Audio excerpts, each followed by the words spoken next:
Anies sudah mengembangkan satu budaya politik baru di dalam membangun relasi pemimpin dan rakyatnya. Kenapa tidak untuk Pilpres? Supaya apa? Supaya Anies itu betul-betul dia representasi kedaulatan rakyat, bukan hanya representasi partai.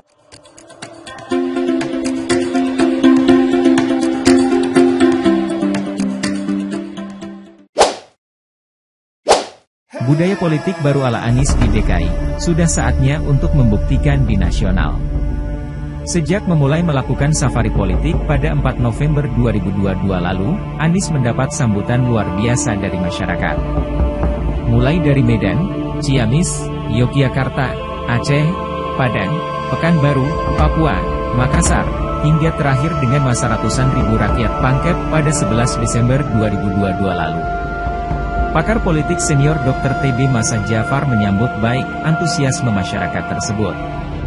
Yang pertama, yaitu bagus, jelasnya dalam ulasan, catatan akhir politik akhir tahun, Anies harus buat kontrak politik dengan relawan pendukungnya, di kanal YouTube Jurnal Politik TV, yang ditayangkan pagi ini.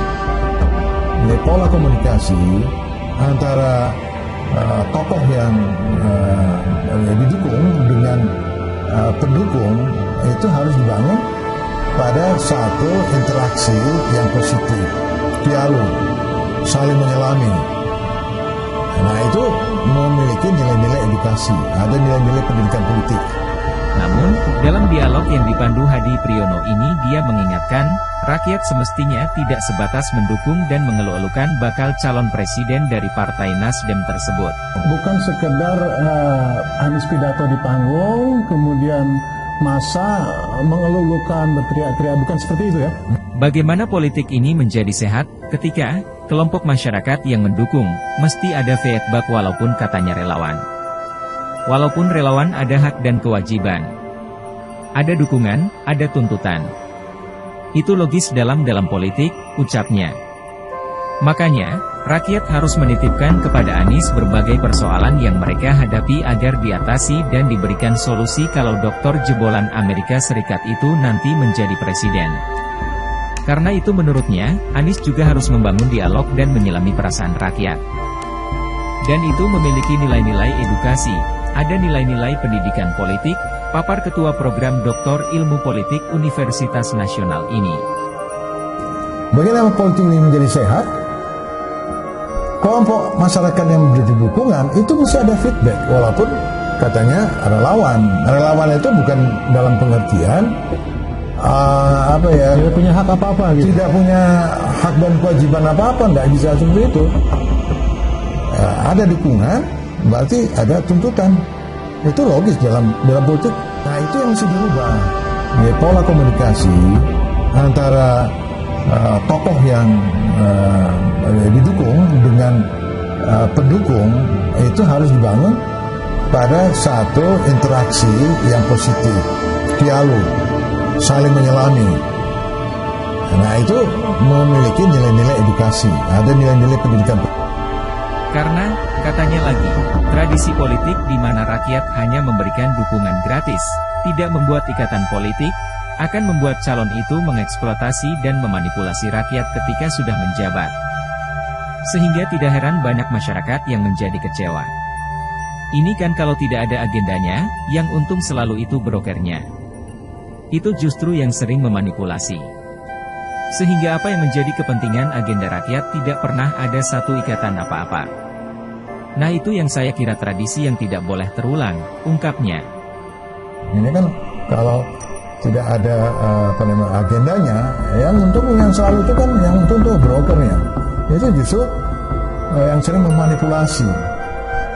Ya, jadi sehingga apa yang menjadi kepentingan agenda rakyat itu tidak pernah ada satu ikatan apa-apa. Nah, itu yang saya kira tradisi yang tidak boleh terulang. Dia sendiri mengakui Anies sudah melakukan tradisi politik yang baru tersebut ketika di DKI Jakarta. Mantan Mendikbud tersebut membuat kontrak politik dengan masyarakat ketika Pilgub DKI Jakarta lalu kemudian merealisasikannya. Dia mendorong Anies juga melakukan hal yang selama masa pemilihan presiden ini dan kemudian menjalankannya kalau di 2024 nanti mendapatkan amanah dari rakyat. Nah, saya kira apa yang sudah dilakukan, karena Anies kan sudah mengatakan di DKI itu saya tuntaskan apa yang menjadi janji. Nah, itu artinya Anies sudah mengembangkan satu budaya politik baru di dalam membangun relasi pemimpin dan rakyatnya. Kenapa tidak untuk Pilpres? Supaya Anies itu betul-betul representasi kedaulatan rakyat, bukan hanya representasi partai. Demikian Dr. T.B. Masa Jafar. Nah, saya kira apa yang sudah dilakukan, karena Anies mengatakan di DKI itu saya akan tuntaskan apa yang menjadi janji.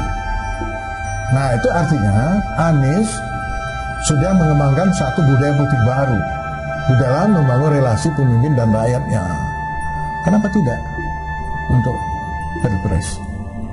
Supaya apa? Supaya Anies itu betul-betul dia representasi kedaulatan rakyat, bukan hanya representasi partai.